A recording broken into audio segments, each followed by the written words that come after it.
How's it going, Darth? Well, I would beg to differ with the title. If you're skeptical of God, you can be skeptical of nothing. Because there's nothing to mitigate against any proposition. Well, you might be right. That might have been a better way of adding. I kind of did this because earlier there was a conversation I had, and people were talking about, skeptics were talking about God, and my view was, I was thinking, okay, if you're skeptical of God, and God is that which, as you would say, is ultimate and fundamental, and everything derives and depends upon, and that He is the ultimate truth, then I understand what you're saying. You could really have no skepticism at all, but in order for people who claim to have skepticism to be consistent, then they would have to actually be skeptical of everything that exists, if that's the case. Now, I don't think they could defend why they had skepticism, but I think they would just have to be consistent and admit nothing can ever be known about anything without God. No, there's nothing that is absolute and its derivatives that would mitigate against any proposition. Now, Matthew's an atheist. Okay, so Matthew, do you believe in God? No, as you mentioned, I'm an atheist. Okay, so why are you an atheist? Well, so my answer would be kind of like Graham Oppy's answer. I think that if we look at the world as a whole and we consider the different theories, I think that the theory that God exists is a terrible explanation. Graham Oppy's a smart guy. Listen, Graham Oppy's a smart guy, but all he's simply doing is appealing to abduction or parsimony. That doesn't get you to a necessary conclusion. Yeah, I would also appeal to abduction and parsimony. No, but abduction doesn't get you to that God doesn't exist. Okay. Well, I would obviously dispute Graham Oppy, in spite of as smart as he is, his line of reasoning fails. First of all, he's appealing to parsimony. Well, parsimony doesn't get you to a necessary truth. Parsimony or Occam. Are you using Occam's razor? I would use Occam's razor. Yeah. Occam's razor is preferential. Okay. Occam's razor doesn't get you to a necessary conclusion. It's just that if there are two hypotheses, well, first of all, the God and the not God world are not hypotheses; they're worldviews. Okay. So Occam's razor it can also be used for worldview comparison. May I finish, please? Okay. Go ahead. So it's a misapplication of Occam's razor. Occam's razor is a heuristic device, which is just preferential. That if we have two equally explanatory hypotheses, the one that's simpler is to be preferred. But it doesn't mean that it's necessarily true. Okay, but Graham Oppy's position is not that both hypotheses have equal explanatory power. Okay? So then Occam's razor or the principle of parsimony doesn't apply. Okay? So the point is, you're confused. So the point is stop considering. Right there. I am not confused. You are one arrogant teenager. I've actually talked with Graham Oppy. Have you talked with him? I was about to explain how you are confused. Yeah, I'm not confused. Okay? I'm still waiting for you to tell me why there is no God rather than make an appeal to probability. Well, so I wouldn't make the claim that certainly there is no God. I would make the claim that God is improbable. No, that's a category error. That's a category error. Well, no, it's not. It is a category error. See, this is your biggest problem. I've debated and talked with you a number of times before. Okay, your biggest problem. I'm not interested in obliviation. Please do not overtalk me. Your biggest problem is your arrogance. Your philosophical. Okay, if you overtalk me again, I'll remove you to the stage. I'll start all over. Your arrogance blinds you to your poor philosophical reasoning. Okay? What is ultimate is not subject to contingency. What is ultimate is dictate what is possible or not possible, or what is or can be or cannot be. So you're making a category error. Okay? Now, is there something ultimate? So it would depend on what you mean by ultimate. Ultimate is that which is absolute within itself. It's self-contained, unconditionally non-dependent and derivative. And everything that is not itself derives and depends upon the ultimate. Is anything ultimate in your view? Okay. So I have a clarifying question about I'm going to kick you off the stage if you don't answer my question. Well, I don't know what you mean by ultimacy, so I'd like I just explained it to you. Yeah, well, I don't know what when. Yeah, well, I have a clarifying question about that. Right. Is anything ultimate? You better make it fast because I'm well accustomed to your the question evasiveness. is, suppose I believe that the sort of cosmos is a brute fact. Would that count as not believing in an ultimate? Would it being a brute fact remove it from being a possible? A brute fact is something that is stipulated that has no explanation either in itself or independent of itself. There is no identifiable, defensible reason why something exists. That's what a brute fact is. So would it not be ultimate? Now, again, no. Now, I'm asking again. So then I don't believe listen, listen to me. This is your problem. You're an arrogant, argumentative individual. You constantly respond by diversionary verbal tactics. Now, is anything ultimate? No, I don't think so. Okay. I'd say I'm like 80-20 on there being nothing ultimate. Now, here's the problem, okay? Since nothing is ultimate, then every proposition that you invoke ultimately is shrouded in mystery. Okay? Why? Are we clear? No. Why is that true? Okay, because there's nothing ultimately that provides for specifically what is, can be, or cannot be.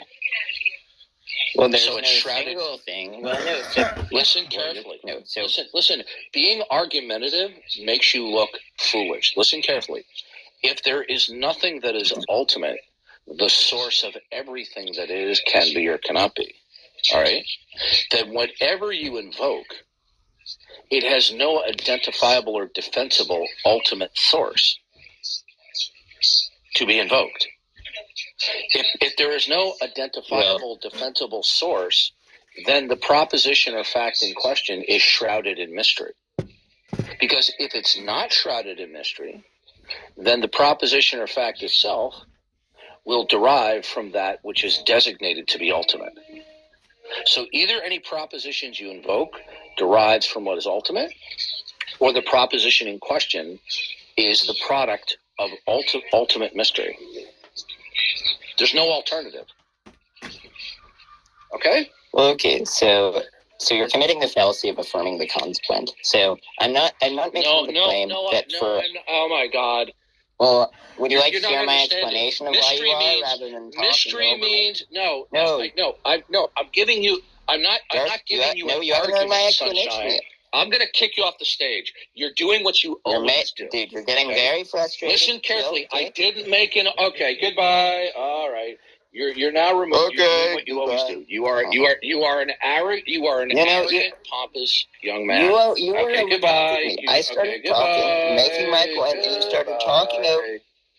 Okay. By the way, Matt, are you there? No, Matt's not there. Yeah, every single time I've interacted with him, it's the same old big don't be so that he does. I didn't make an argument. I simply laid out a dichotomy. Okay? Yeah, and Darth, what we were saying earlier, can you see the full title here? Because it looks like to me it cut off most of my title. Yeah, it ends in the letter E. Okay, yeah, I'm annoyed with this Clubhouse because it would tell you run out of letters. This time it never gave me any indication. Yeah, I know. So I have a whole title there. So they need to fix that because they should have because I thought, okay, well, I'm bound to be reaching my limit, but it never told me. But, my point was earlier in another room, I was just telling them, I said, and like I said, what you said, I think makes sense that you could be, I think you said skeptical of nothing. If there's no God, you'd have no reason for skepticism to begin with. No, there would be. Skepticism means that you do not accept or believe or that you reject certain propositions. The reason why we would reject certain propositions is because we figure that they're unwarranted or there's something that mitigates against it. But in a not God world, there is nothing ultimate to mitigate against anything. Yeah. My what I was telling them, I say, okay, if you're going to claim skepticism, and actually Jack Engstrike was in there, and he was saying something he's a troll and a sophist. I wouldn't pay attention. Yeah, I tried to keep explaining my position, and he kept interrupting me. And I find it interesting that everybody gets mad at you for interrupting and over talking people and kicking them down, and because they're not answering the question. And when I was trying to actually explain my position, he kept cutting me off. But look, the guy is in his 40s.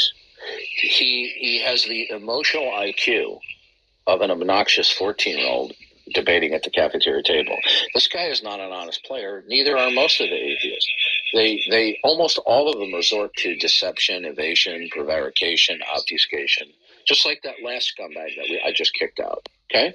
Oh. Well, I told him I was going to open a room later, and I would like for him to come in there and explain his position, but they don't never. When I open room, my point was, if you're going to claim to be a skeptic of God, then you also have to claim, even though you couldn't say why you would even have skepticism to begin with, but you would still have to, in order to be consistent, have to admit you have to be skeptical of everything, including your own cognitive faculties. That was kind of my point. You couldn't, if you were going to be consistent, you couldn't just cherry pick. And if you could be, and he even said something about, well, is God skeptical of his own thoughts or something of that? There's something absurd of that nature. And I said, well, God's would be omniscient, so that wouldn't even apply to God. And then they, kind of accused me of special pleading, which I always find interesting, because if I'm not, if God is not in a separate category, then that would mean that God's thoughts are basically human thoughts. And that doesn't even make sense. But that's kind of what made me open this room. And I just wanted to say, look, if you're going to claim skepticism of God, and if God can be deceived or whatever, as you guys try to claim, then no one could ever know anything about anything, and there would never be a such thing as a justified true belief as they were trying to establish. Oh, I didn't even know you were going, Darth. But anyway, that was what for the people in the audience here, that was what was going on. That I've had atheists tell me that, or talking about being skeptical of God, and they would make arguments as to why we're not intelligently designed and things of that nature. And they would talk about the bad design of our bodies, how badly designed our bodies are. And when I would ask, okay, well, if you're skeptical of your own body parts as being unintelligently designed, then why would you believe that your own brain had any ability for reason and understanding what truth was at that point? So ultimately, you would have to be skeptical of that as well. And furthermore, if you're going to be skeptical of God, then how could you even not be skeptical of everything, including yourself at that point? And that was kind of the point I was trying to make, but I was unable to do that because I kept getting interrupted in the last room. What's happening, conservative atheist? Hey, what's up? I got to be honest with you. I hear about this guy, Darth Dawkins. The guy's a complete moron. I have no idea why you associate with that guy. You and I have had conversations. You're a smart guy. You're a reasonable person. Other atheists are creating rooms about this guy. They're, creating a mock name of him for the one guy. I don't know. I just don't see why people get worked up about the guy. He doesn't want to have serious conversations. I think the reason why I kind of associate with him is usually when I'm in his rooms, he's very cordial to me and friendly, but he does. I agree. He definitely doesn't tolerate atheists. He does not, especially if he feels like they're avoiding conversation. And what I find always interesting is how, and I know you've seen it, you've talked about it, the inconsistency of a lot of atheists, especially those on the left, how they'll really want to go after Christians and criticize them for unchristian-like behavior and then turn a blind eye to other religions. Well, what happens here a lot is you'll have people in these groups they'll complain about Darth. Oh, he interrupts, he kicks people down, he won't let people speak. And then when a Christian, such as myself today, tries to explain something, they do the exact same thing. So I just kind of let him in here. And when someone complains about it, I'm like, okay, well, if you don't like it, then... Yeah, but Matt, if you notice that I don't hang out with the jackasses that do that to you? Yeah, I have noticed that. So I don't hang out with people that do that to you, because to me, I'm a huge free speech proponent. So, I think it's a battle of ideas. I rarely bother with whether God exists or not conversations. I have recently a little bit, but it's extremely rare that I engage in it. And I don't know, you probably wouldn't like the reason, but... No, I mean, I don't like... When I have conversations with atheists, if they're respectful to me and let me speak and we can have a good conversation, there's atheists on this app I don't have a problem with, because I always have good conversations with them. You, Bishop, usually a couple others. Haiti, I usually have, even though Haiti and I kind of go at it sometimes, I have genuinely good conversations with her. So it usually there's a few on this app, but then there's certain ones that... The conversation with Haiti, every time she's in a room and I've said nothing, written nothing in the side chat, made no comment, she kicks me out every time. Every time. Because she's got a bee in her bonnet about me for some reason. She didn't like it that I noticed she'd changed her profile name, but I knew it was her because I'd heard her voice before. And she had the same Instagram thing, Hades Zeno. I just made that observation. She's always in all the rooms, every room she can get, throwing a tuppence worth in and just causing arguments and trying to be clever. She's got a bee in a bonnet about me over something. So now she says, every time I'm in the room and I'm a moderator, I'm going to kick you out. She is a piece of work.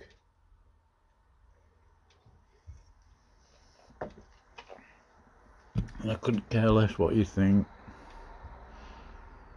They will do the exact same thing. I mean, literally the exact same thing that they complain about Darth doing and saying that he should not be allowed in rooms. But yet they will complain about that, Darth, but then literally do the exact same thing. So, Darth and I have a pretty good relationship. I kind of he comes in, kind of does his thing, then he leaves, and then we continue on the conversation. Then he might come in later, do his thing, and I kind of just let it go, and then kind of let him have the platform when he wants it, and it doesn't really bother me because we kind of have a pretty good relationship that way. Yeah, well, Hades made the unfortunate mistake of letting me know that she's easily provoked. So Haiti is a very she gets very into some of the arguments, and I know she doesn't like your political position. Oh, she hates it. She hates it bad. And I don't like her political position. She doesn't like mine. But we're kind of like we fight like cats and dogs, and then kind of after that it's kind of all good after that. But she's one of them. There's a few in the group that I kind of, you, her, and a few others that I have a pretty good relationship with, and then there's some that I just think are just completely dishonest, and just they'll claim that they want to have conversation, and then later on, and want to be respectful, but then later on you'll go into another room. These same people will be mocking and ridiculing you. So, it's just one of those things. I don't really get angry about it, but I don't mind calling it out when I see the inconsistency either. Yeah, I understand. Yeah, I just, I don't know. I'm not big on trying to. I don't bother to try to engage with I tried to engage in conversation with Darth one time, and he wouldn't listen. He kept talking over top of me, and it was not a give and take conversation. And so, if we ever meet in rooms where he doesn't have an admin capability, then absolutely. But when we're in rooms where he's got an admin capability, I'm not going to even bother because this is pointless. Yeah, I understand that, and a lot of people don't want to come in the rooms I open if I make him mod, and I can respect that. I don't hold it against him. I'm not mad. I understand that, but like I said, Darth and I have a pretty good relationship too. He's been pretty friendly to me, so I don't really have any reason myself to go against him just for no reason at all.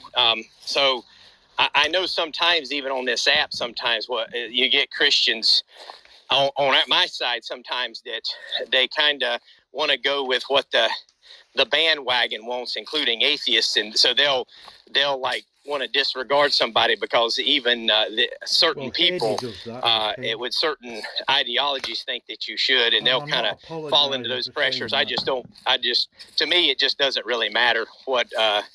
Now, for some reason, Darth and I have some sort of out, and there's some reason, then, yeah, that might change sometime in the future. But, right now we have a pretty good relationship. Or at least on here. I don't know him outside of here, really. Right. Oh, I got you. I just want to stop in and say, hey, I wasn't even sure if it was the same room since I didn't see his avatar anymore. So I just wanted to stop in and say, hey.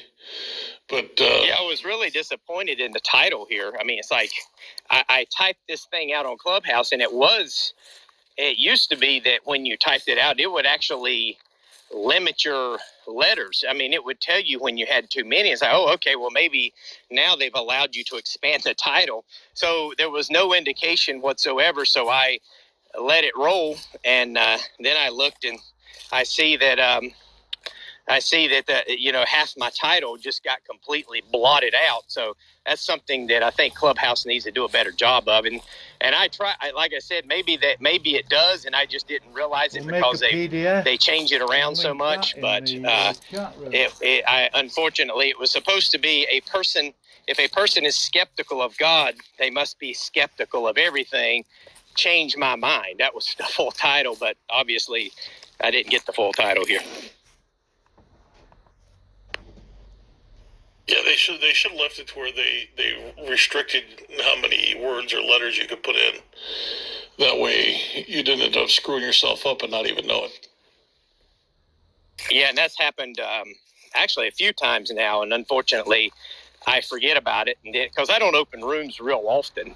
And then when I come back in, and I had one last week sometime where I actually had the title, and I had the question mark, but the question mark was left off, but I thought that I just left the question mark off. So apparently maybe I didn't leave it off, it just didn't take it. So who knows? But I probably won't keep this room open really long anyway. I just wanted to open it because I told some of the people in an earlier room today that I would open a room and I would explain my position without getting interrupted, and they could come in and we could have a conversation if they wanted. But if we were going to do it, I wanted to have the power to kick them down if need be, because that's what they do to me. So I was just going to return the favor. But unfortunately, most come into these rooms. So let me ask you this. Are you a member of my group, the Free Speech Room? Yes, I'm pretty sure I am. Okay. So what I'm going to do is I'm going to go. I'm probably going to take a little nap because I'm kind of tired and I'm going to be up late tonight. So I'm going to take a little nap. But before I do that, when I leave this room, I'm going to go make you what's called crap. What's my brain is gone. I'm so tired. Not an admin, but a leader. and leaders can open up rooms in groups. And so you'll be able to, I've got over 4,000 members. I've got like 41, almost 4,200 members. And you're welcome to open up a room in my club anytime you want, with any title, with any topic. Okay, cool. The only thing I ask one favor. Do not make Darth a mod. Okay. In the rooms that you open in my club. That's all I ask. I can do that. Not that he can't come into the room, but just please don't make him a mod. Okay, I can do that. I will, like I said, I'm not going to be able to hang around a long time in this room today, but yeah, sometime I might open up a room under that, and that would be really good. Especially some of the rooms I'd like to open more political as well. I like to talk about socialism and criticize it every once in a while, so that'd be a great room to open under that topic. You can do political rooms, you can do religious rooms, you can do whatever room you want. Not a problem. Cool. That sounds great. All right, buddy. Well, I'm gonna let you go because I'm gonna go take a nap. But you have a great day, and I'll add you as a leader, so you'll be able to open up a room in there. All right. Thanks, conservative. Have a good day. No problem. You too.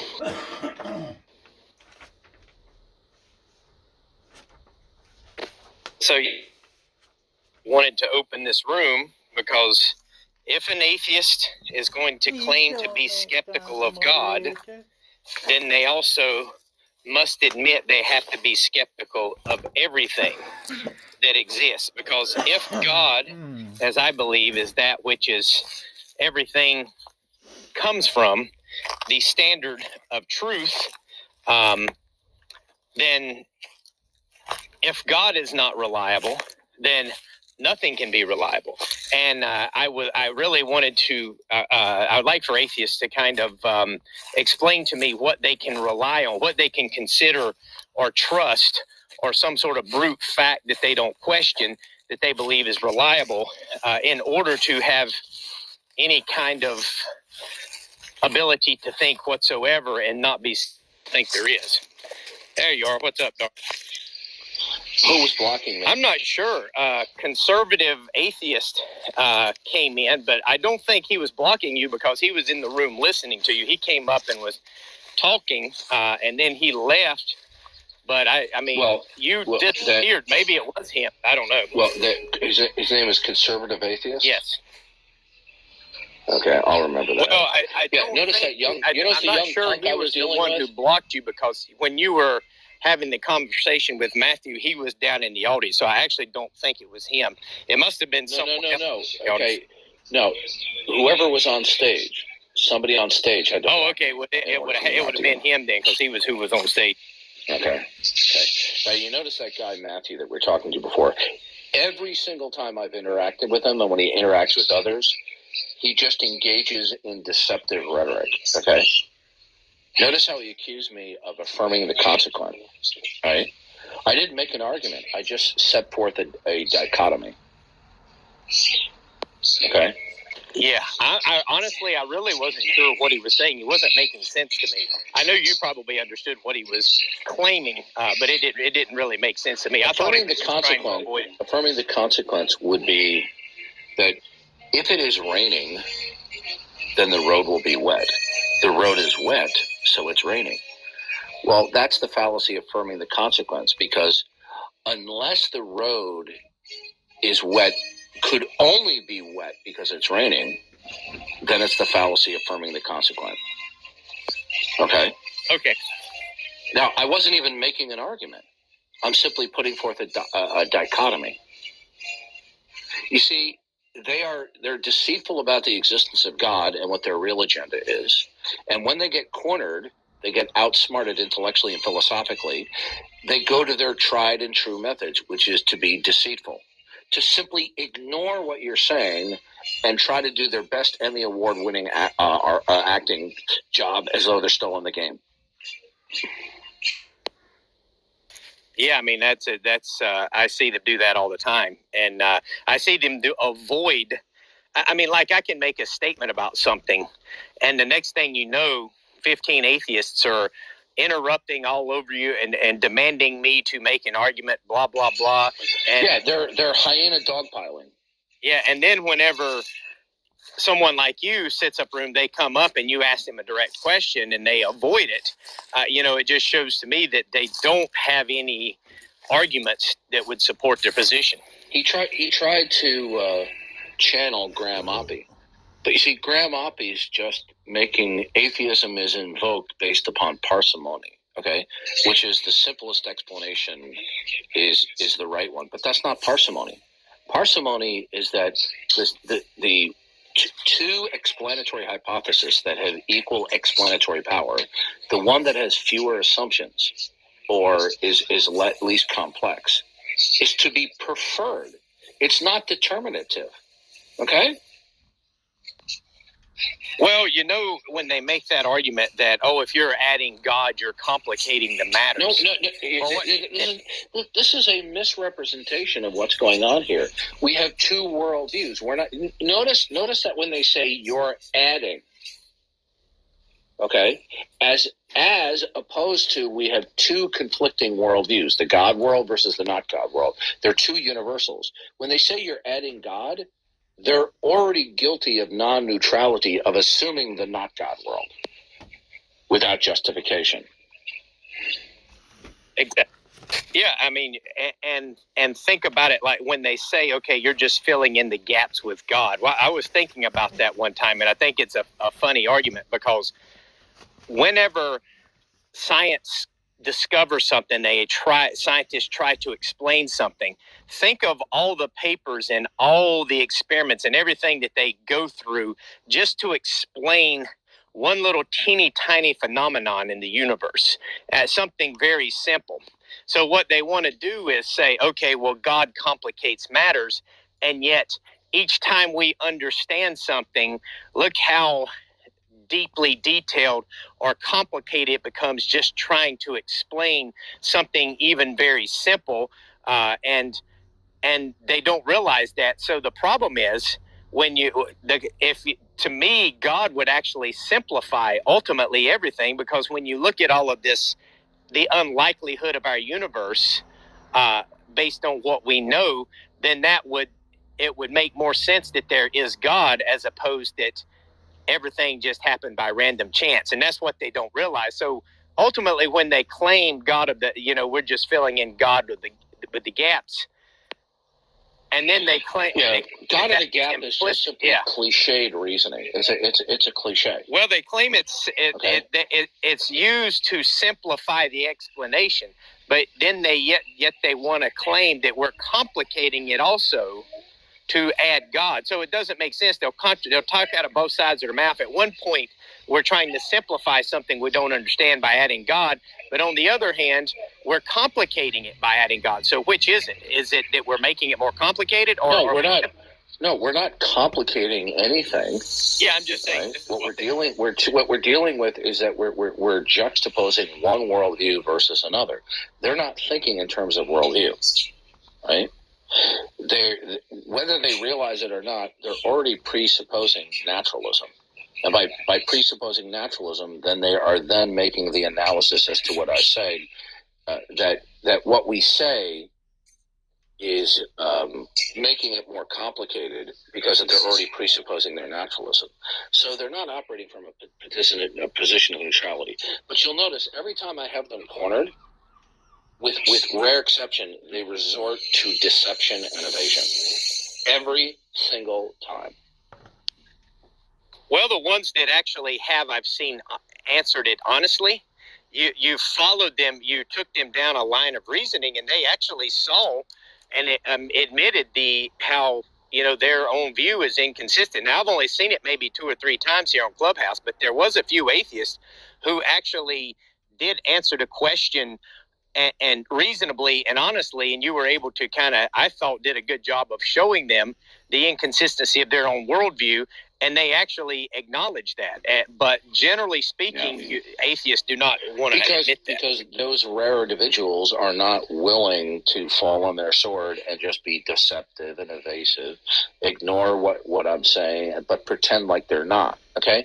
They know they're being deceptive. They know that they're being verbally disruptive, okay? The point is this. If you don't accept that God is by virtue that he reveals himself in creation, then by your own criterion that you dismiss God, you're going to have to dismiss your worldview. Okay?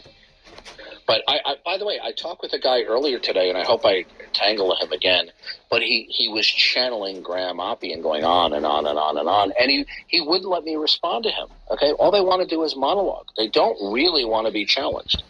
They just want to evangelize. Right? They're not really debating. Anyway, I got to run. I'll be back. Okay. I may not keep the room open a whole lot. It may be for about an hour or so. And if there's not a lot of activity, I probably won't continue. But Darth is gone. But, yeah, I mean, for the three that's in here, I mean, think about this. I don't know if you got anyone down here listening has heard this, but I've had atheists say that adding God complicates it and makes it more complicated. And Graham Oppie sort of makes this kind of argument. But then you'll have atheists also say, well, people add God because they don't want to have to think through all of this, as if it is complicated and God simplifies it. So they talk out of both sides of their mouth. Either adding God complicates it or adding God simplifies it. So my question to an atheist would be, which would that be?